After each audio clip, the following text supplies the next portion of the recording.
ಬೆಲೆ ಏರಿಕೆ ಮತ್ತು ನೀಟ್ ಪರೀಕ್ಷೆ ಅಕ್ರಮ ಖಂಡಿಸಿ ಪ್ರತಿಭಟನೆ. ಬೆಂಗಳೂರು ಗ್ರಾಮಾಂತರ ಜಿಲ್ಲೆ ಕಾಂಗ್ರೆಸ್ ವತಿಯಿಂದ ಪ್ರತಿಭಟನೆ. ದೊಡ್ಡಬಳ್ಳಾಪುರ ತಾಲೂಕು ಕಚೇರಿ ವೃತ್ತದಲ್ಲಿ ಪ್ರತಿಭಟನೆ. ಮಾಜಿ ಶಾಸಕ ವೆಂಕಟರಮಣಯ್ಯ ನೇತೃತ್ವದಲ್ಲಿ ಪ್ರತಿಭಟನೆ. ಕೇಂದ್ರ ಸರ್ಕಾರದ ವಿರುದ್ಧ ಧಿಕ್ಕಾರಗಳನ್ನ ಕೂಗಿ ಆಕ್ರೋಶ. ಪ್ರತಿಭಟನೆಯಲ್ಲಿ ನೂರಾರು ಕಾಂಗ್ರೆಸ್ ಕಾರ್ಯಕರ್ತರು ಭಾಗಿ. ಬೆಂಗಳೂರು ಗ್ರಾಮಾಂತರ ಜಿಲ್ಲೆ ದೊಡ್ಡಬಳ್ಳಾಪುರ ನಗರ. ಏನು ನೀಟ್ ಪರೀಕ್ಷೆ ವೈದ್ಯಕೀಯ ವಿದ್ಯಾರ್ಥಿಗಳು ಆ ನೀಟ್ ಪರೀಕ್ಷೆಯನ್ನು ಬರಲಿಕ್ಕೆ ಹೋಗಿರ್ತಕ್ಕಂಥ ವಿದ್ಯಾರ್ಥಿಗಳಿಗೆ ಆ ಕ್ವಶನ್ ಪೇಪರ್ ಇವತ್ತು ಲೀಕ್ ಆಗಿ ಇವತ್ತು ಈ ದೇಶದಲ್ಲಿ ಸುಮಾರು 37 ಜನ ವಿದ್ಯಾರ್ಥಿಗಳು ಇವತ್ತು ಆತ್ಮಹತ್ಯೆ ಮಾಡ್ಕೊಂಡಿದ್ದಾರೆ. ನಾವು ಅವರು ಆತ್ಮಹತ್ಯೆ ಮಾಡ್ಕೊಂಡಿರೋದ್ರಲ್ಲಿ ರೈತರ ಮಕ್ಕಳು, ಬಡವರ ಮಕ್ಕಳು, ಕೂಲಿಕಾರರ ಮಕ್ಕಳು ಇವರೇ ಜಾಸ್ತಿ ಇದೆ. ಇವತ್ತು ಬಿಜೆಪಿ ಸರ್ಕಾರ ದೊಡ್ಡವರಿಗೆ ಉದ್ಯಮಗಳಿಗೆ ಸಾಹುಕಾರರ ಮಕ್ಕಳಿಗೆ ಒಳ್ಳೇದಾಗ್ಲಿ ಅಂತ ಹೇಳಿ ಆ ಕ್ವಶನ್ ಪೇಪರ್ ಅನ್ನ ಲೀಕ್ ಮಾಡಿ ಅದನ್ನ ಹಲವಾರು ದುಡ್ಡುಗಳಿಗೆ ಮಾರ್ಕೊಂಡು ಕೋಟ್ಯಾಂತರ ರೂಪಾಯಿ ದುಡ್ಡುಗಳನ್ನು ಸಹ ಬಿಜೆಪಿ ಮುಖಂಡರುಗಳು ಇವತ್ತು ಮಾಡಿ ಹಗರಣವನ್ನು ಮಾಡಿ ಇವತ್ತು 37 ಜನ ನೀಟ್ ವಿದ್ಯಾರ್ಥಿಗಳು ಸಾವಿಗೀಡಾಗಿದೆ. ಅದರಿಂದ ಈ ದೇಶದಲ್ಲಿ ಇರ್ತಕ್ಕಂಥ ನರೇಂದ್ರ ಮೋದಿಜಿಯವರ ಬಿಜೆಪಿ ಸರ್ಕಾರ, ಅಮಿತ್ ಶಾ ಅವರ ಸರ್ಕಾರದಲ್ಲಿ ಶಿಕ್ಷಣ ಸಚಿವರಾದಂಥ ಧರ್ಮೇಂದ್ರ ಪ್ರಧಾನ್ ಅವರು ಕೂಡಲೇ ರಾಜೀನಾಮೆ ಕೊಡಬೇಕು ಅಂತ ಹೇಳಿ ಇವತ್ತು ಇದು 2ನೇ ಬಾರಿ ನಾವು ಈ ಹೋರಾಟವನ್ನು ಮಾಡ್ತಾ ಇದ್ದೀವಿ. ಇದು ಮುಂದಿನ ಸಹ ದೇಶಾದ್ಯಂತ ಇದು ಉಪವಾಸನ ಮಾಡ್ಲಿಕ್ಕೂ ನಾವು ರಾಜೀನಾಮೆ ಕೊಡತಕ್ಕ ನಾವು ಬಿಡೋದಿಲ್ಲ. ಇವು ನಮ್ಮ AICC ಆದೇಶ ಮತ್ತು KPC ಆದೇಶದ ಮೇಲೆ ಈ ಹೋರಾಟವನ್ನು ನಾವು ಮಾಡ್ತಾ ಇದ್ದೀವಿ. ಅದ್ರ ಜೊತೆಗೆ ಗ್ಯಾಸ್ ಬೆಲೆ, ಪೆಟ್ರೋಲ್ ಬೆಲೆ, ಡೀಸೆಲ್ ಬೆಲೆ ಈಗ ಮೊನ್ನೆ ಬೇರೆ ದೇಶಗಳಲ್ಲಿ ಯುದ್ಧ ಪ್ರಾರಂಭ ಆದಾಗ 3 ಬಾರಿ ಡೀಸೆಲ್ ಪೆಟ್ರೋಲ್ ಬೆಲೆಯನ್ನು ಜಾಸ್ತಿ ಮಾಡುತ್ತೆ. 120 ರೂಪಾಯಿ ಫುಡ್ ಆಯಿಲ್ ಹೋಯ್ತದು.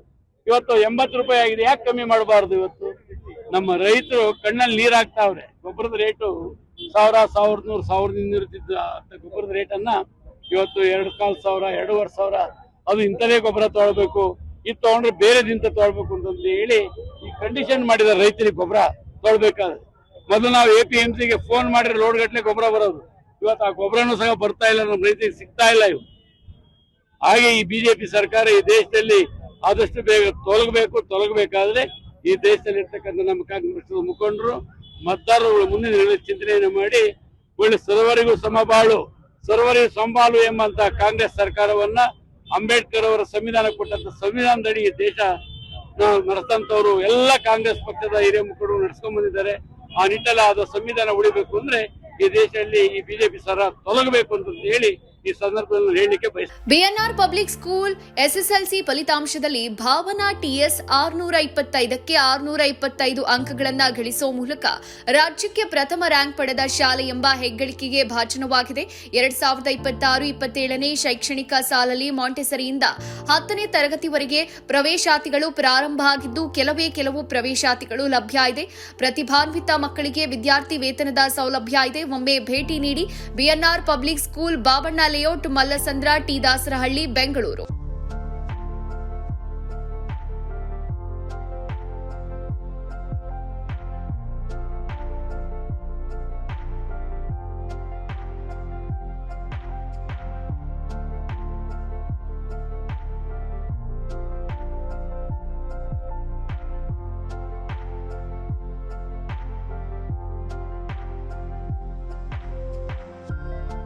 ಶಾಲೆಯ ಪ್ರಮುಖ ಸೌಲಭ್ಯಗಳು ಇಂತಿವೆ: ವಿಶಾಲವಾದ ಆಟದ ಮೈದಾನ, ಡಿಜಿಟಲ್ ತರಗತಿಗಳು, AI ಮತ್ತು ರೋಬೋಟಿಕ್ಸ್, ಯೋಗ, ಪಾಶ್ಚಿಮಾತ್ಯ ನೃತ್ಯ ಮತ್ತು ಭರತನಾಟ್ಯ ತರಗತಿಗಳು, ಚೆಸ್ ಅಕಾಡೆಮಿ, ಕ್ರಿಕೆಟ್ ಅಕಾಡೆಮಿಯಂತೆ 2024-25ನೇ ಸಾಲಿನ SSLC ಪರೀಕ್ಷೆಯ ಫಲಿತಾಂಶದಲ್ಲಿ ರಾಜ್ಯಮಟ್ಟದ 5 ರ್ಯಾಂಕ್ ಪಡೆದಿರೋದು. ಅದರಲ್ಲಿ ಭಾಸ್ಕರ್ಯನ್ 625ಕ್ಕೆ 622 ಪಡೆದು ರಾಜ್ಯಕ್ಕೆ 4ನೇ ರ್ಯಾಂಕ್ ಗಳಿಸಿರುವುದು ಶ್ಲಾಘನೀಯ. ಮತ್ತು ಗುಜರಾತ್ನಲ್ಲಿ ನಡೆಯೋ ರಾಷ್ಟ್ರಮಟ್ಟದ ಟೈಕ್ವಾಂಡೋ ಸ್ಪರ್ಧೆಗೆ ನಮ್ಮ ಶಾಲೆಯ ಮಕ್ಕಳಾದ ಸುತನ್, ಶಿವಾನಿ, ಕುಶಿಕಾ ಆಯ್ಕೆಯಾಗಿರುವುದು ಹೆಮ್ಮೆಯ ವಿಷಯ.